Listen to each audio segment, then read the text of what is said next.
Well, good afternoon, everyone. It's Lisa Norell, and welcome to this week's edition of the Mindful Marketer Livestream. Today, I am joined by Stefan Kaplan, my producer, and we're looking forward to a great session with you today. So let me get started. First of all, I have some interesting news that I came across this morning. One of the dozens of publications that I read on a weekly basis is the Wall Street Journal. And if any of you didn't see this today, section B, it says heavy demand swamps chip makers. Well, when I saw that, I realized the timing of our session today is impeccable. And the point that the article makes is that so many chip makers are falling behind. They cannot meet customer expectations because of the explosion of demand for laptops and smartphones and other devices. So they are at a very important turning point of maintaining customer loyalty, maintaining profit margins in a time where there's too much demand. Now, you might say that's a first world problem, but it's a problem nonetheless. And today, that's why I'm very happy that soon we'll be joined by Drew Boyd, who will help us unpack some of the things you need to know to prepare for the post-COVID boom by improving your customer retention. So remember, too, that if you do have to dash sometime before we close off the session today at 2:10 p.m. Eastern, we're going to be together for the next 40 minutes. But if you have to leave early, remember that you can always sign up for our newsletters and our free replays. And Stefan has shown you there how you can connect with me. So let me tell you about my conversations with Drew and why we put this program together for you today. We met actually through the LinkedIn Learning community. When I found out that Drew probably wins the award for the most number of courses on LinkedIn Learning. I think he has at least 43 different courses and videos available on all things innovation and marketing. He also is the author of several books. His newest one, Adding Prestige to Your Portfolio, offers dozens of planning models and strategies to help you retain your best clients and attract what he likes to call luxury level customers, because there will be a post-COVID boom, and it's up to you to make it worth your customers' while to stick with you. So we're going to take your live questions as well throughout the session, and we want to know where you're from. So please put in the comments now where you're from, and we'll be talking again with you soon. So without further ado, Drew, welcome to the live stream.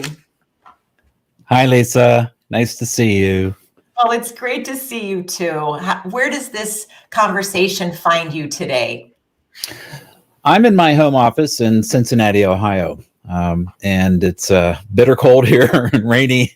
Just one of those nasty days, I'm afraid to say.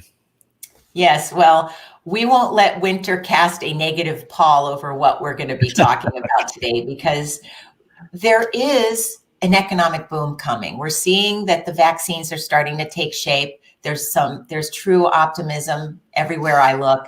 So we want to help people today figure out some strategies to hold on to their great customers or find more great customers who are profitable.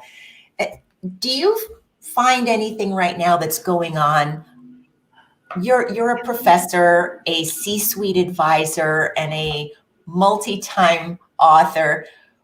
When you're talking to B2B companies, many of whom follow me here on LinkedIn Live, right? Do you find that there are things they're doing right now that makes them really vulnerable to losing customers? So I love this topic. You picked definitely one of my favorite topics on customer retention. And I say that because if you were to just get one single number about a company to kind of indicate what that company is about, I would ask for the retention rate. What is your rate of retention? Which, if people, just to be clear about what that means, all that means is if you had 100 customers at the end of the year, how many of those 100 customers stay with you for the next period of time? Not counting the new ones that you add, just out of that 100, what was your erosion down, that retention rate? Because retention rate, it's the single best number to indicate the health of the company. A high retention rate tells you that the company focuses on it, makes it a priority. A low retention rate or a declining retention rate tells you right away the company is having problems. So I like the companies that are focused on that. I think what's true about the current crisis, we've had numerous crises, financial, economic, political. This is a health crisis, just one more crisis, crisis du jour. But it's forcing companies to stop and pause and think about, what do we do? And what I tell them is, hey, focus on, charity starts at home. Focus on retaining what you have. Hold on to what you have, by God, because if you don't, you're going to see significant changes throughout the year because you didn't anticipate it. Right. And what about some other factors that people maybe are ignoring that are on their dashboard that maybe they have neglected during COVID, but might need to revisit? Yeah. I think there was so much of, because of the way the pandemic forced people to separate, to go digital, to go virtual like we are here. It put people's head online a lot more, their attention span more online. And so especially from B2C companies like Coke, and they're always communicating so effectively to what their audience wants to see online. It's the B2B companies that really needed to step up. Let me look at healthcare, for example. Healthcare is an industry I spend a lot of time with. I'm working today on some projects, but they are panicked because they just hadn't had the channels in place, the routines in place to reach this multitude of customers in a multitude of ways. And so you take a company like Eli Lilly. It reaches oncology. It reaches doctors that treat diabetes. It reaches different specialists, right? And those, each of those specialties had different patterns of communication, different channels. Well, all of a sudden, that's all off the table. And now Lilly has to figure out how to immediately start communicating with those multitude of specialties through non-traditional ways. And they were, I'll be honest with you, they were slow to embrace it. A lot of them are just now coming around, thinking this would all blow over. It hasn't. It's gonna if they're that slow, they may fall asleep at the wheel when we see Walmart and Amazon become the next providers, become the next aggregators of whole person healthcare. I mean, the big prediction from Scott Galloway is that Apple is going to buy Peloton, and Apple could become Eli Lilly's potential competitor in terms of how they deliver in the value chain. So they've got to, they have no choice but to learn how to act quickly and adapt quickly. So I've always followed 5 companies very closely. Books have been written about these 5. And I was always fascinated by these 5 because of the vicious competition that's going on between them right now. And it wouldn't surprise anybody to find out which 5 they are: Google, Apple, Facebook, Amazon, and Microsoft. But if you stop and step back and think about what you have is 5 companies in different industries. You have a social network, an online retailer, a search engine, a lifestyle computing company, and a software server company.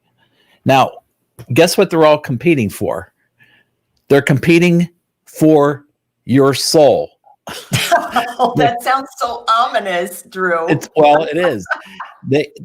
Those 5 companies want a footprint in all of our lives, in every aspect of our life. And look at what they've covered now. Google covers so much of your life today, and it's gotten into Nest, and it's gotten into other ways to reach just the daily aspects of your life, your your not just your online activity, but your home health, your home comfort, your driving, your education.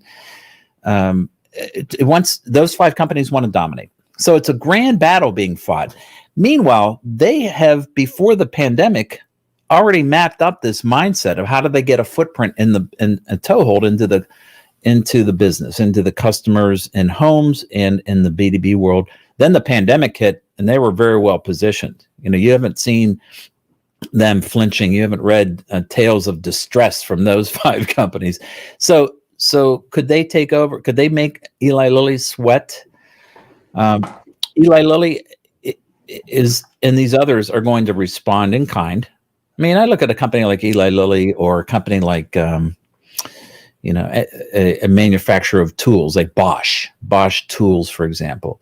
They sell tools to the home professional as well as the professional. But how can they become more relevant to what goes on? And so it's going to come through product development.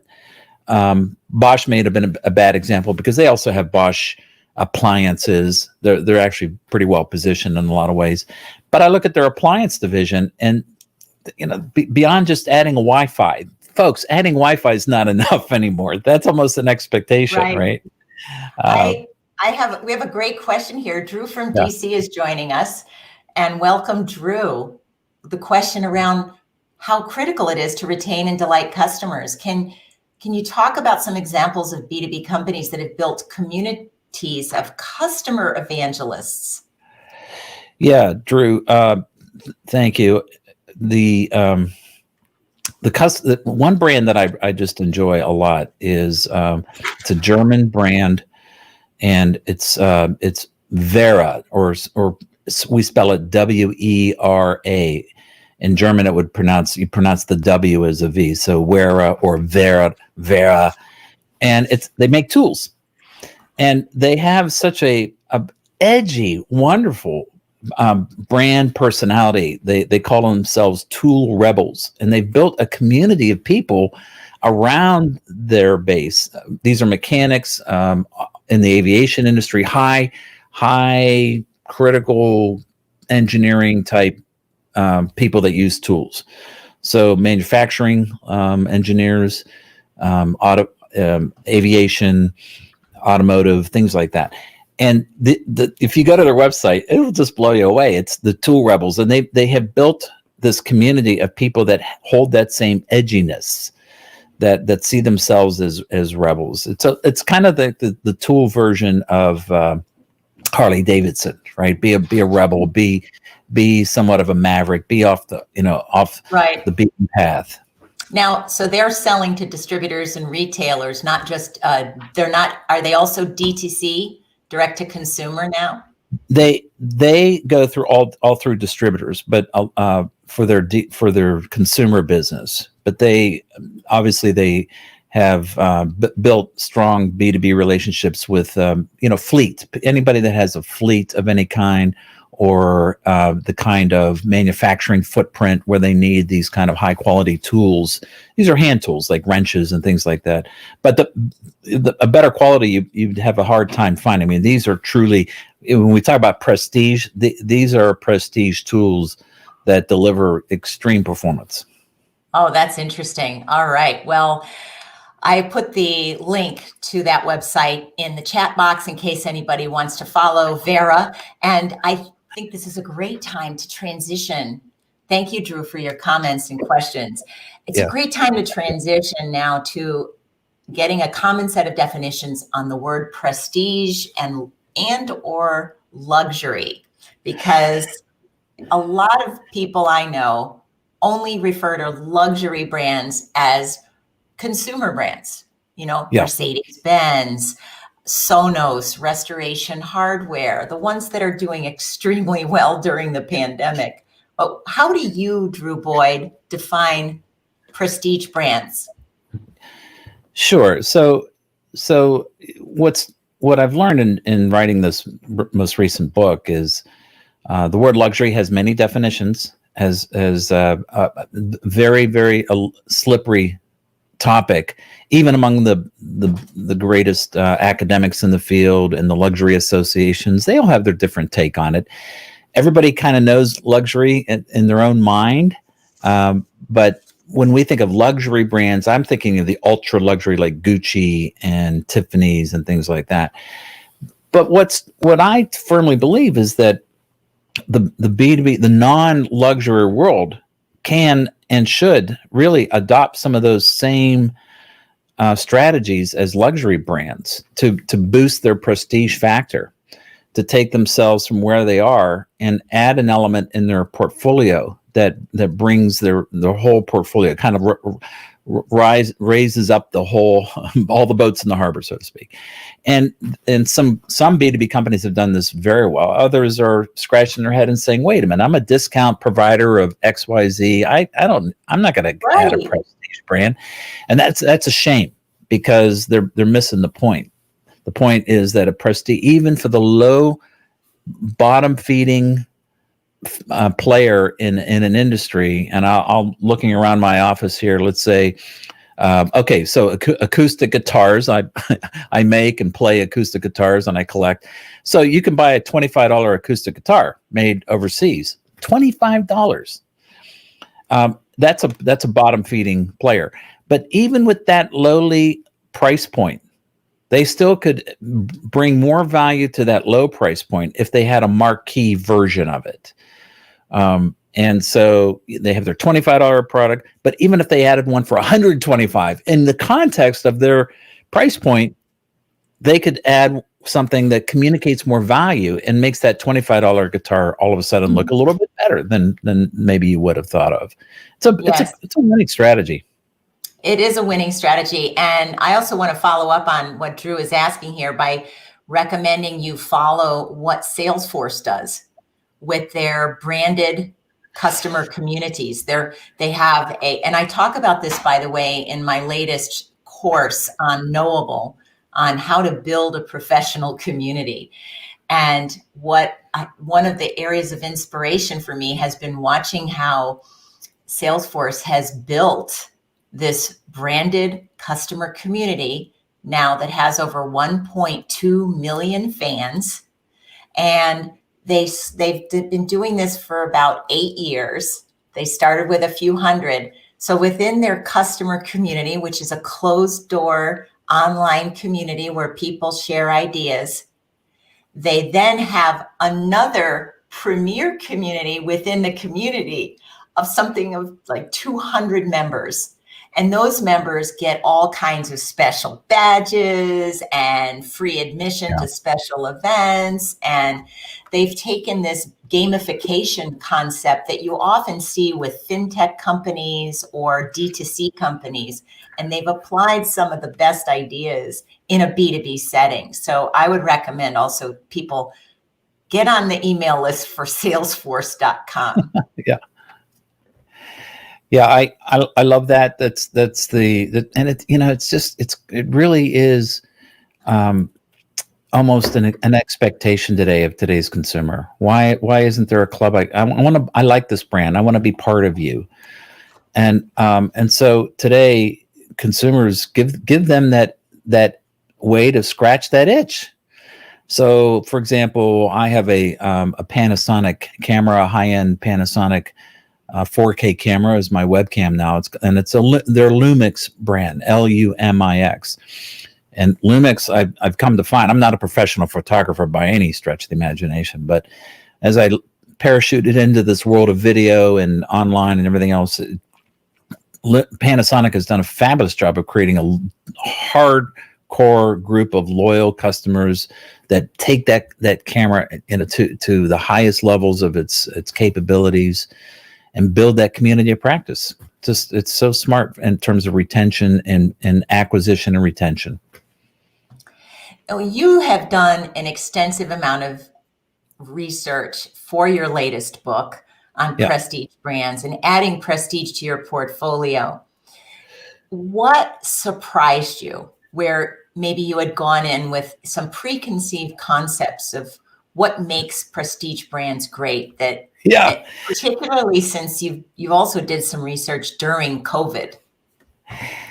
What's true is that I'm not a luxury insider at all, and I plead that case very clearly in the intro to the book. I tell people, if you're looking for insights from a luxury insider, you're reading the wrong book. But I think being an outsider to the luxury industry had its advantages for me, because I could look at it through fresh eyes, through more of an outsider, and see things like, wow, you really do that. And what I think surprised me very much is that there is a well-defined code of luxury. There are triggers, I in my book I call them switches. You can switch on luxury, and that is gives you the way to take pretty much anything and throw the right switches, and all of a sudden you've upped the game in your product. That the luxury folks are sometimes sneered at as like, oh, you're just all about conspicuous consumption. Why would anybody want a $60,000 watch? Well, I would for for one, but that's another story. For special occasions, I'm like just talking about my Apple. Yeah, my Apple here. But what they're ignoring, the luxury outside, non-luxury, is that this is a very sophisticated industry of highly qualified managers that understand branding, they understand product development, maybe top in class. I mean, there's so much to learn from it, and this is for me the great takeaway. It's also surprising that how long luxury has been around with us, pretty much as long as we've been human. And the opening story of the book talks about the roots of luxury go back to the fact that humans are the only species on the planet that buries its dead.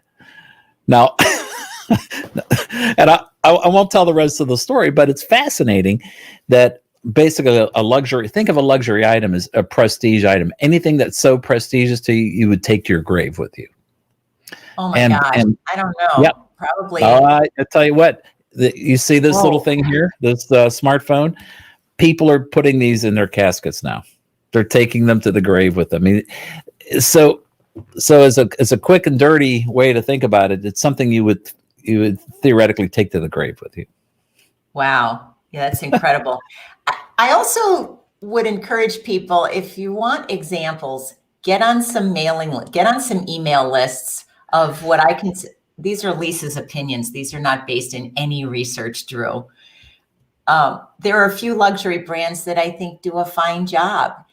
And look around your own home and say, are there things I have paid for as luxury brands to surround myself with just a little bit more comfort during COVID?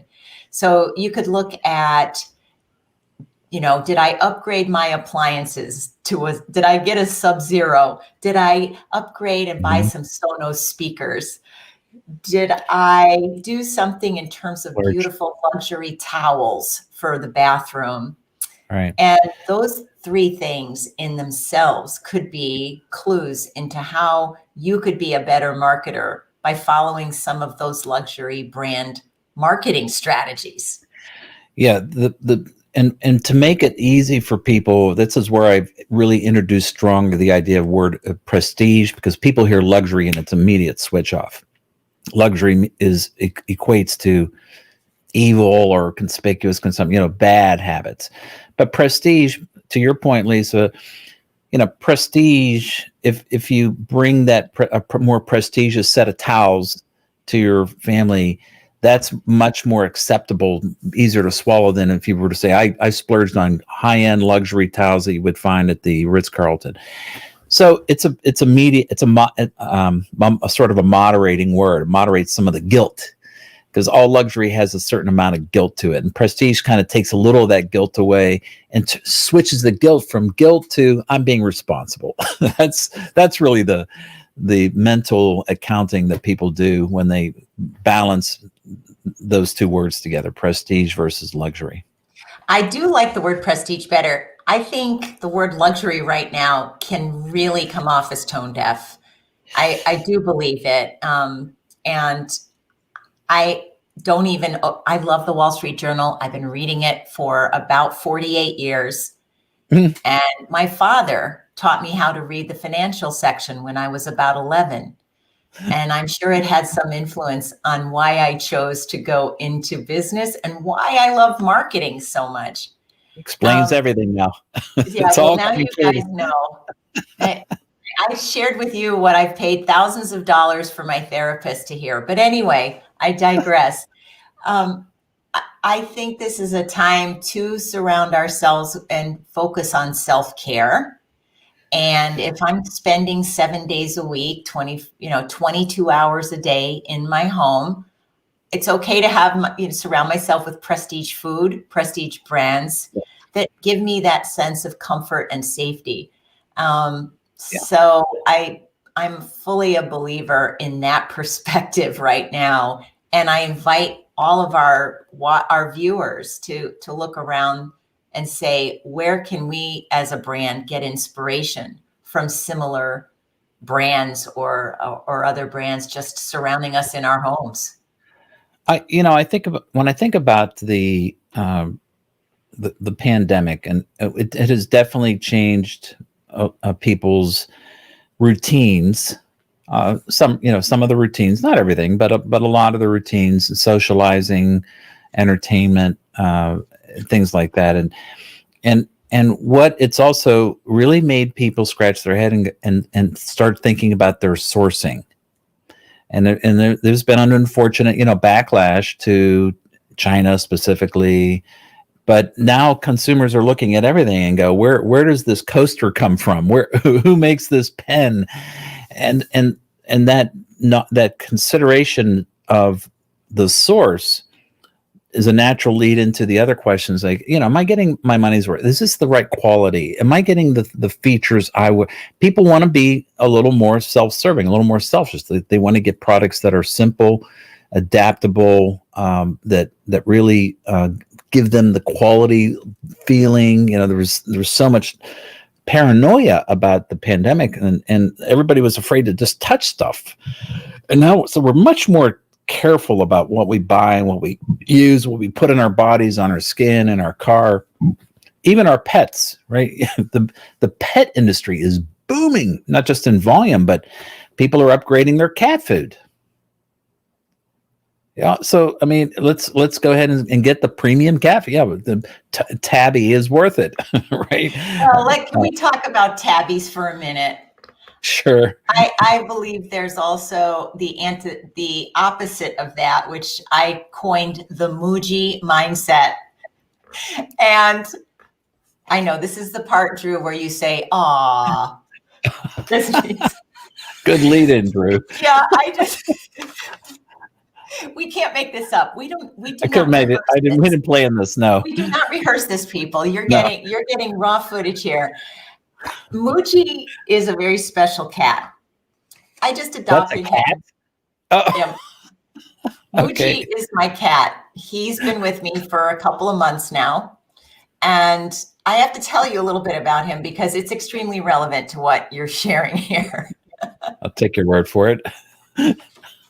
So when I adopted Muji, he's 2.5 years young. He has so much energy. All he wants to do all day is fetch.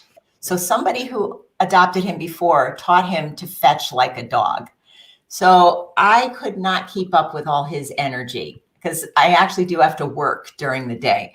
So what I first did, I immediately went to PetSmart and I purchased probably $200 worth of prestige toys and fancy battery operated laser, you name it, I bought it. I came home and I tested all the toys. And somehow he got into one of my cabinets and he pulled out a $1 package of pipe cleaners. Now, he cannot stop playing with the $1 package of pipe cleaners to play fetch. So this brings me to the conversation around prestige brands and the perception of value. So how many of us are out providing the fancy toys that our clients never really asked for and may not even want? Yeah. And yet we think that over delivering, constantly preparing too many presentations, sending out 75 emails a month, and that is a definition of prestige or value. Yeah. What say you on that, Drew? The book had me not just learn about the models of luxury, but I went back into the research and pulled forward some classic research about the consumer mindset, and that's in the book. So it's really a blend of models of structured creativity, models of luxury, models of consumer value, and so as it turns out, uh, all humans aspire to one of 8 universal values when they consume products and services. 8. That's it. That's all that defines us. And I'll try to rattle off all 8. I could look it up in the book here, but let's see if I can get most of it. It's something like fun and enjoyment, safety and security, respect from others, a sense of achievement, a impact, sense of belonging, right? Community, and they all center on this idea of the self being. We care about ourself, we care about our accomplishments, and we care about our connections to others. And I'm kind of imaginary drawing a wheel here because it was displayed very nicely by the original researchers in this wheel. And so the book teaches you how to take any product. I don't care what it is. I'll go back to my coaster. I just happen to have a coaster for my coffee here. How could you take that and ladder that up to one of those 8 values? And the best marketers are the ones that think this way. And the book teaches a set of very relevant tools, very easy to implement tools, how to take and make sure your connections are well thought out. If you do it consistently and you do it and the prestige factor resonates not with all 8 of those necessarily, but when you want to bring prestige, you got to make sure you're pushing the right buttons again. It's back to switches and how you throw the switches of prestige. Yes, and remember that those 8 drivers are available now in your new book, which I believe launches on January 26th. So that's just a couple of weeks away, and yeah. I think it's a great time. So Stefan can remind everybody how where to find your book, and we put the tiny URL there at the bottom. Oh, good. Thank you. Got to pre-order that. I think too that sense of belonging, and it is so important right now. One of the biggest drivers for my CMO clients to join our private CMO peer group is around eliminating or reducing isolation and the fear that my problems are unique and nobody else is facing these problems. Ergo, I have some big problems, and we help them realize they are not alone. And this goes back to those routines. Some of those routines are new and fun. Some of those routines are sad and melancholy, like feeling of isolation. And you take people, for example, one of my clients has a treatment for peanut allergy, kids with peanut allergy. Peanut allergy not only is life-threatening, but it affects children in terms of they can't be normal kids and play with their friends the same way and go to school the same way. They're always on alert for being killed by peanuts, literally. So this company sells the only monotherapy treatment which you get over a series of weeks and months to build your immune system to peanut allergy. Everybody's worried about COVID. How would you like to know that your kid could die from peanuts? But these parents with peanut allergy children are feeling very isolated. And so the company that sells this drug has to relieve that and create this community. And that's exactly what it's trying to do now.